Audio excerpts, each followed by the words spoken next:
No Wall They Can Build, a guide to borders and migration across North America. Episode 5, The Trip and the Product. At the same moment, a K-Line container filled with cheap shirts from Honduras enters the Hobart rail yard. ICE knocks down a door in Southgate and deports an entire family back to Tegucigalpa. To the south, the intermodal trains heading towards El Norte are alternately called La Bestia or El Tren de la Muerte. We think these names are apt. Commodity capital crosses into Southern California unscathed, but the fortunate family members and loved ones that survive harrowing journeys aboard the roofs of these trains for sometimes thousands of miles must disembark, barred entry into the very same country that willingly accepts the commodities that some of the very same migrants produced with their own sweat and blood back in Central America. How to stop a wound from bleeding. L.A. Onda.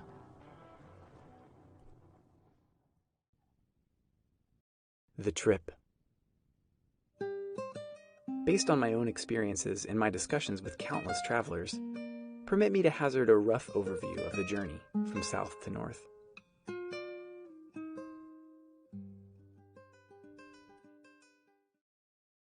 The trip to the border plays out very differently depending on how much money a person has and whether the person is Mexican or Central American. Let's start with Central Americans. Citizens of Guatemala, El Salvador, Honduras, and Nicaragua can circulate freely inside of these four countries, the CA4. So Salvadorans and Hondurans can travel through Guatemala to the Mexican border without any particular issues other than paying for transportation. The Mexican border, however, is another matter entirely. Citizens of the CA4 cannot just walk up to the Mexican border and cross it without issue, nor can they circulate inside of Mexico without risk of deportation if they do not have the relevant visa. There are legal means for Central Americans to enter and pass through Mexico on the way to the United States, all of which come at a price, essentially a series of bribes, that some can pay and others cannot. I will start by describing what people do when they cannot enter Mexico legally. Mexico's heavily forested southern border is well policed, but it is relatively porous, and the authorities policing it are fantastically corrupt. Central Americans have several options for crossing it, and then crossing Mexico itself. The worst and most deservedly notorious way to get to the United States is via La Bestia, or the Beast, the Mexican freight trains. I have heard an astonishing array of horror stories about this trip. It's fair to say that for many people, crossing Mexico is an even more harrowing ordeal than crossing the border into the United States. There are two main train lines running from southern Mexico into La Lecheria, the main transfer point in Mexico City for all traffic coming from the south and going north. One of these lines starts in the city of Tenosique in Tabasco, and the other in Arriaga in Chiapas. So Central Americans who cannot afford any other option have to cross the Mexican border on foot and walk to one of these cities, no small distance. Every step of the way, they run the risk of robbery, rape, kidnapping, assault, extortion, deportation, arrest, and murder at the hands of the police, the military, any number of different gangs and cartels, and God knows who else. They also risk exhaustion and exposure. Common departure points in Guatemala include parts of the provinces of San Marcos and Huehuetenango, en route to Arriaga, and parts of the Parque Nacional Sierra del Lacandon and Parque Nacional Laguna del Tigre in the northern Petén, en route to Tenosique. There are shelters and solidarity projects in both cities, the most prominent being La 72 in Tenosique. From either location, it is finally possible to get on a northbound train. Running the gauntlet across Mexico on La Bestia may be the most deadly method of travel in the entire Western Hemisphere. All of the above risks are magnified on the trains, along with the danger of death and dismemberment from falling off the freight cars, which are often incredibly overcrowded. There are other shelters and solidarity projects along both rail lines, as well as in Mexico City and around La Lecheria itself. These projects range from established campaigns to the daily efforts of individuals and families that live along the tracks and toss food and water onto the trains as they roll by. Once again, there are two main ways to go north from La Lecheria. both fraught with all the perils described above, including an ever-increasing risk of arrest and deportation as one proceeds further north. The first route, toward the lower Rio Grande Valley in Texas, proceeds up to San Luis Potosí and then to Nuevo Laredo, or Reynosa, in Tamaulipas. The second, toward the southern Arizona desert, is through Guadalajara and then up the Pacific coast to Altar or Caborca in Sonora. These are probably the two most important destination points for migrants and refugees along the entire border, Reynosa and Altar. Both routes have advantages and disadvantages. The problem is that ultimately, both options are terrible. The advantages of the northeastern route to Reynosa are that it is a much shorter trip on the train and that the terrain is somewhat less deadly on the American side. It is also closer to the eastern and midwestern parts of the United States.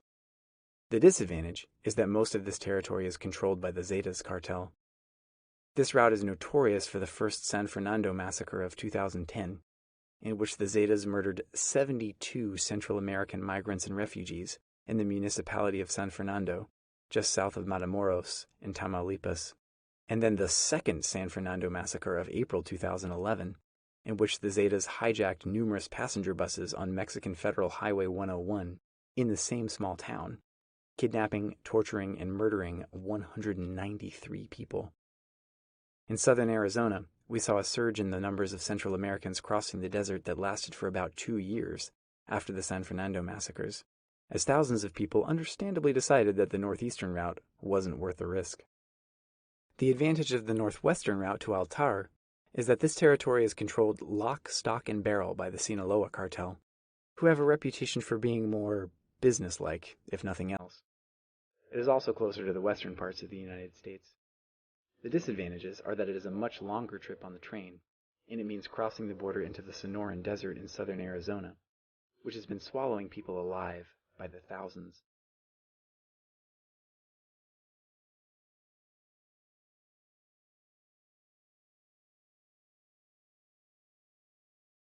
Backing up, there are also many Central Americans who don't have to take the train. Central Americans who can afford to do so can pay through the cartel system to arrange for any combination of a guide through the Mexican border, a passage through Mexico to the American border, most commonly to Reynosa or Altar, although there are other destinations, notably Sonoita and Mexicali, and a guide through the American border to the other side. The disadvantage to this approach is that it can cost upwards of $10,000 with no guarantee of success. Not everyone has this money, and it represents a major expenditure to nearly all who do. It also means putting one's life completely in the hands of the cartel system, which entails real dangers of kidnapping, extortion, rape, and so on. Nevertheless, such arrangements are very common. Then there is the possibility of risking the buses in Mexico. I have met people who did this successfully, or were able to bribe their way out of trouble when discovered. The problem is that the Mexican immigration authorities inspect northbound buses at points throughout Mexico, especially near the Guatemalan and American borders. Even I can usually tell Mexicans and Central Americans apart by overhearing a snippet of conversation, and the Mexican authorities are famously adept at this. Without even checking for papers, they can usually trip up most people with a couple of questions and demands, such as, "How much do you weigh?" Guatemalans think in pounds, Mexicans in kilograms. Or, "Recite for me the Grito de Dolores." Virtually all Mexicans can do so, just as virtually anyone who grew up in the United States could rattle off the Pledge of Allegiance if forced to, whereas most people who grew up elsewhere could not. Or through any number of other tricks. People who look indigenous invariably attract more attention. If discovered on buses, the risk of abuse at the hands of authorities is tremendous. Next, sometimes Central Americans can get the papers needed to cross Mexico legally. This involves jumping through numerous bureaucratic hoops, all of which are designed to separate travelers from as much money as possible, and all of which are applied in a way that systematically disfavors indigenous people. That said, there are occasions when the Mexican authorities seem to throw up their hands and essentially say, "To hell with it, here are your papers, get through here as quickly as possible, and you're the Americans' problem." This was happening especially frequently for a period from late 2013 to early 2014, around the time that the American press started reporting on the Central American unaccompanied minors crisis. It's not impossible for Central Americans to get papers to enter the United States legally, but the process is exceptionally onerous. For context, any American citizen can enter Guatemala free of charge without a visa. U.S. citizens can stay in the CA4 for 90 days, and then must leave for 2 days by crossing the border into Chiapas, Belize, or Costa Rica, before returning for another 90 days. This can be repeated forever. There are American expats around Lake Atitlan who have been doing it for decades. While it is theoretically possible for an American to be turned back by a Guatemalan immigration, I have only ever heard of this happening to people who got involved in Guatemalan politics, or to people who failed to obey the 92 rule. Otherwise, even axe murderers are welcome. For a Guatemalan to apply for a visa to visit the United States, the fee is $160, paid to the American government. This fee is not returned if the visa is denied, but the Guatemalan is welcome to try and to pay again. Applying for the visa means first getting a passport, which costs $160, paid to the Guatemalan government. Without fail, this must be accompanied by a bribe, paid to someone at the passport office. The bribe has to be larger if the Guatemalan is indigenous, probably about $160 more. The visa application must be filled out online and in English. It is also timed. It probably goes without saying that most Guatemalans do not simultaneously have $500 to burn, speedy internet access, and the ability to fill out a form in English. There is a cottage industry of people who fill out these forms for a hefty fee. Despite all this, every business day at the American Embassy in Guatemala City, up to 1,000 people wait in line for a hearing with a consular official. The hearing lasts 3 to 5 minutes. The most important thing is to demonstrate binding economic ties to Guatemala, chiefly property ownership. If the visa is granted, it does not give the Guatemalan permission to enter the United States. It gives permission to present oneself legally at an American port of entry. The final decision is then made by the Customs and Border Protection agent working the port. This agent can deny the Guatemalan entry without cause, and there is no legal redress if they choose to do so. The process is especially onerous for other Central Americans, somewhat less so for Mexicans. Only a very dense person would miss the point that this system is rigged to filter out poor people. To wrap this up, Mexicans can travel freely in Mexico without any particular issue other than paying for transportation. That said, many of the poorest Mexicans also ride the trains, on which they are subject to all the same dangers and hardships as Central Americans, aside from the threat of deportation. Most other Mexicans traveling to the United States ride buses to Altar, Reynosa, or one of the other well-known departure points along the border. Towards the end of 2013, we started getting calls from bus stations in Arizona, asking us to help them assist Central American women and minors who had been dropped off by Border Patrol. These women and children all had basically the same story to tell.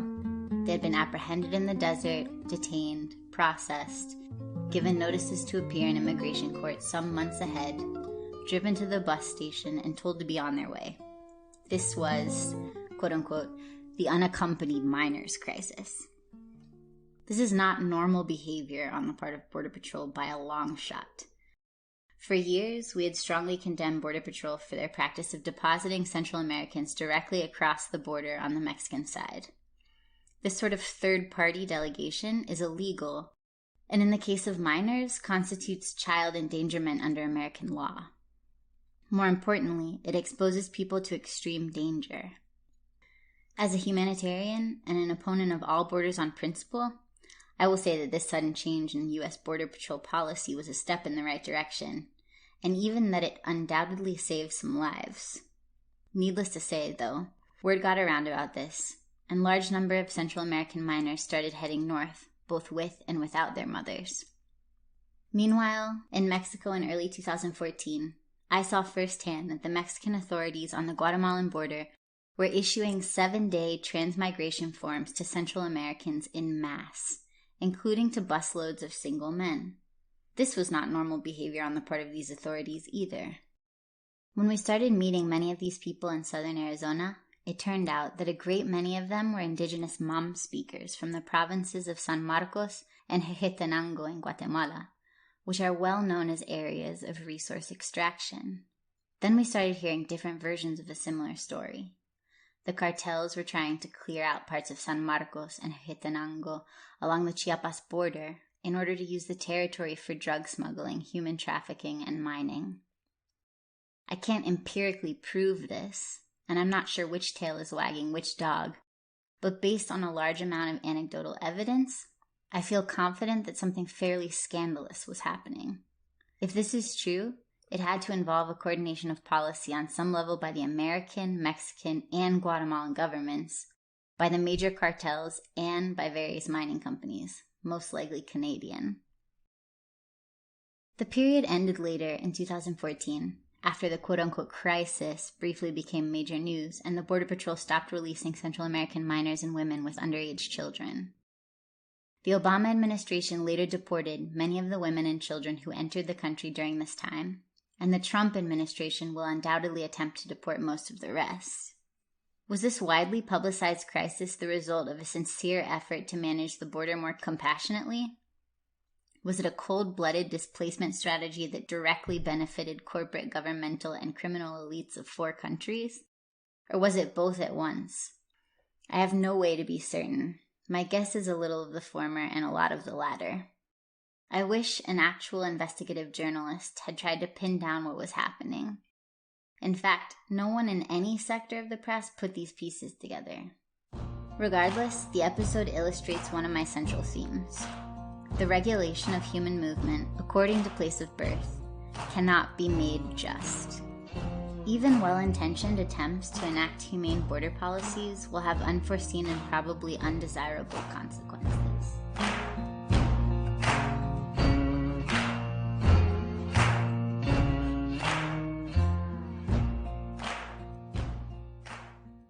The product.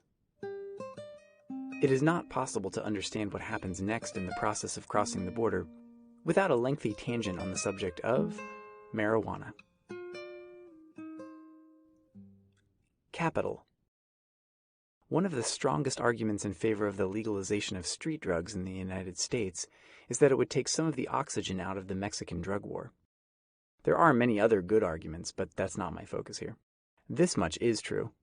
However, to understand the likely consequences of legalization, it's necessary to understand the North American drug market. It's particularly important to understand the marijuana market, since it's unlikely that other street drugs will be legalized anytime soon. Most high-grade marijuana consumed in the United States is grown domestically, especially in Northern California. The industry is highly decentralized. There are thousands of independent operations in California and in many other states. Most low-grade marijuana consumed in the United States is grown in Mexico. In parts of Baja California and the Sierra Madre Occidental, controlled by the Sinaloa cartel. The industry is highly centralized. There's only one game in town. The two industries have traditionally occupied separate market niches. Small to mid-scale marijuana cultivation is legal, semi-legal, or tolerated in some parts of the United States. However, there is nowhere that it is possible to grow marijuana on the scale on which it is grown in Mexico. Even after marking up the price to move the product across the border, Sinaloa can still undersell American growers when dealing in bulk. Exporting the product means compacting it, though, which degrades the quality. So, traditionally, Sinaloa has dealt with larger quantities of lower quality product, and American growers have dealt with smaller quantities of higher quality product. This has begun to change. As legalization efforts in the United States have progressed, marijuana prices have dropped across the board. Sinaloa is still hanging on to its market share, but if it becomes possible to grow marijuana on an industrial scale in the United States, or even on a slightly larger scale than it is now, American growers will be able to cut Sinaloa out of the market. The obvious endgame of this is that a heavily subsidized American agribusiness company, probably a tobacco company, would export marijuana to Mexico, dominating that market as well, as Mexican growers could not hope to compete on such a scale. Wait, where have we heard this before? It is tempting to say good and leave it at that. Sinaloa is not a benign organization. However, cutting it out of the American marijuana market will have unpleasant consequences. I respect some aspects of the marijuana legalization movement, but single-issue activists are deluding themselves if they think that legalization will only bring positive results. Here is why. As I described above, the two main camps in the Mexican drug war are organized under different business models and use different marketing strategies. Sinaloa's camp controls the major migration and marijuana smuggling routes along the border. It controls territory where marijuana and poppies are grown, so it can produce its own marijuana and heroin, along with every kind of drug that can be manufactured in a lab. It distributes every kind of drug in existence, both for domestic consumption and for export to the United States. Compared to the Zetas camp, it profits more from these activities and less from extortion, kidnapping, and contract killing. The Zetas do not control major migration or marijuana smuggling routes across the border. They do not control territory where marijuana or poppies are grown, so they cannot produce their own marijuana or heroin. They do produce every kind of drug that can be made in a lab. They distribute every kind of drug in existence, both for domestic consumption and for export to the United States, except for marijuana. The Zetas are not major players in the American marijuana market. It would make no sense. They could only buy from their competitors, and they could never sell as cheaply. They must import heroin for distribution, usually from Afghanistan.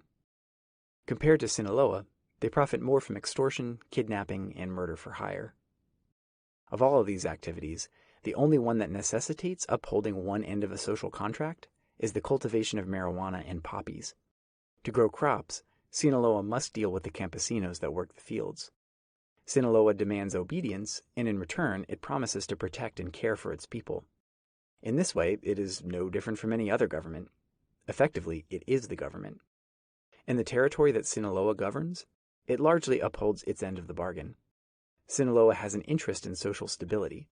The Zetas have an interest in social instability. For all of these reasons, marijuana legalization affects Sinaloa more than the Zetas. However, the drop in prices is not hurting Sinaloa's bottom line. The organization is robust.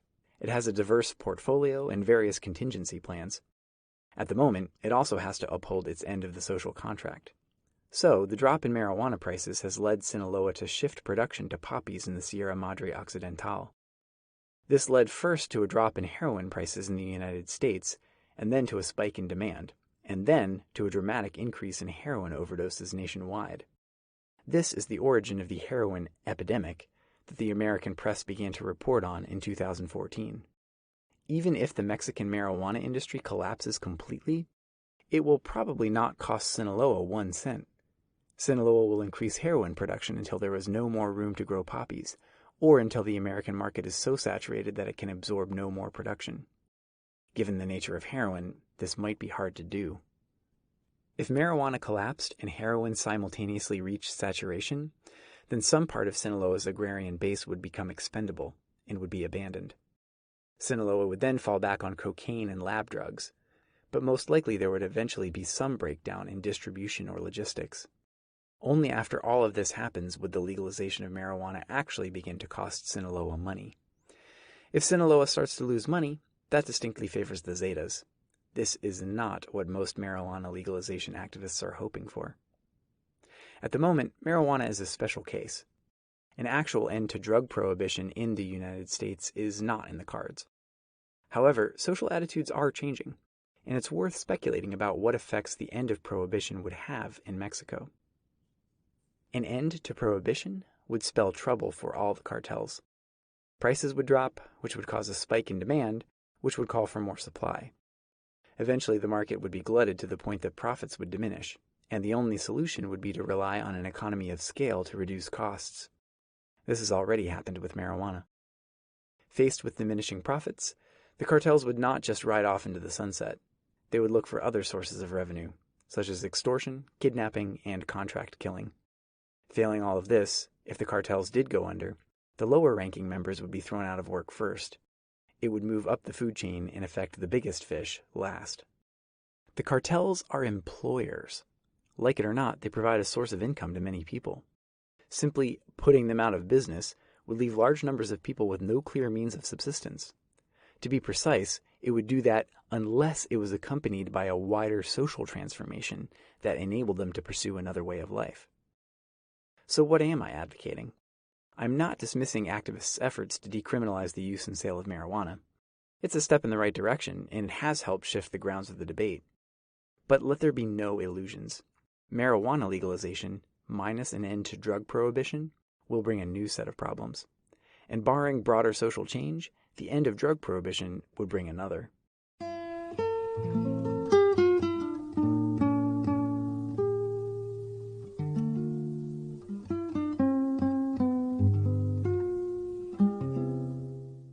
Labor.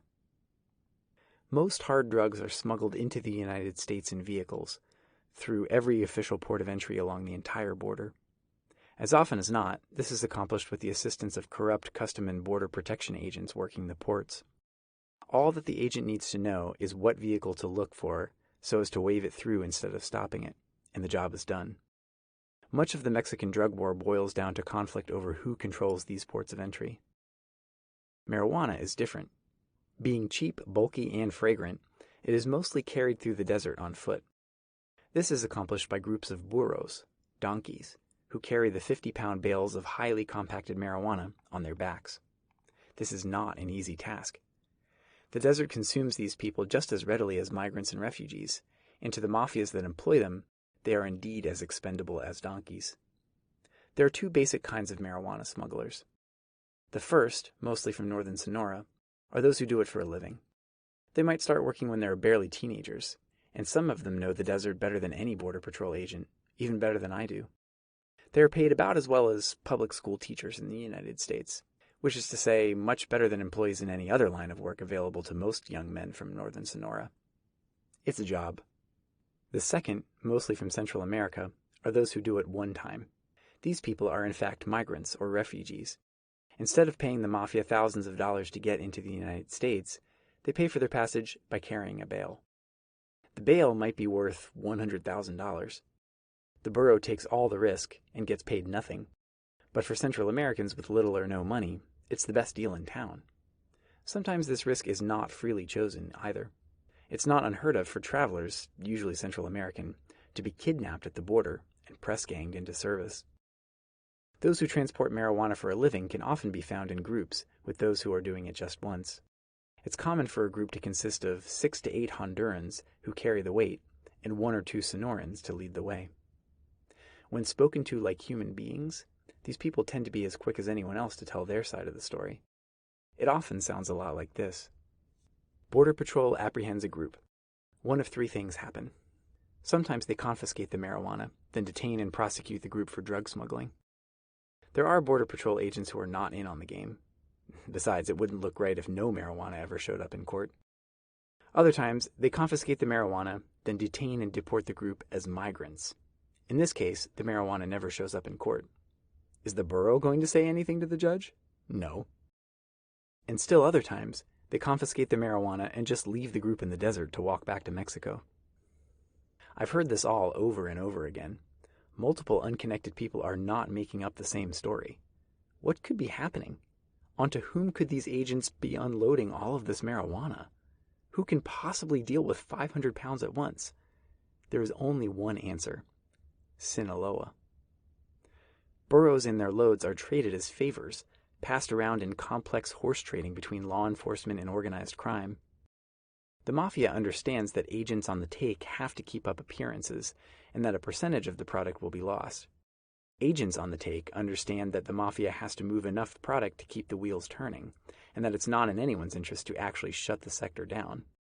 Everybody wins, except for the kid from Honduras who has to sit in prison when it's his turn to take the fall. Once, a Sonoran teenager asked me how much Border Patrol agents in the field get paid. I told him that a normal salary was about $70,000. He thought that was hilarious. They can get more than double that any time they feel like taking one of our loads. They only have to do it once or twice a year and they're set. We do all the hard work for them. Government bodies sometimes claim that solidarity workers such as ourselves are aiding and abetting drug traffickers. This is the height of irony and hypocrisy. Elements of Border Patrol and Customs and Border Protection are engaged in drug trafficking on an industrial scale. This is not an accusation, it is a statement of fact. Any but the greenest BP or CPB agent knows it's true. If anyone within these agencies is actually interested in fighting a war on drugs, they should start by cleaning their own house. And for the record, no, I've never seen a bale. The entire job description of a burro is to make sure that doesn't happen. I don't think anyone deserves to die in the desert for carrying marijuana, and I have no legal obligation to ask a starved and dehydrated person what he does for a living before I give him food or water. Also, if Americans don't like marijuana smugglers, they shouldn't smoke so much marijuana. I don't smoke any myself.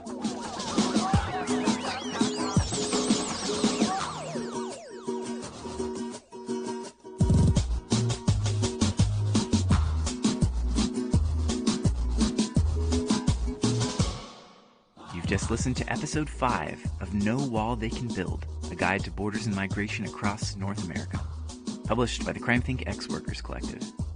Stay tuned next week for episode 6, The Border.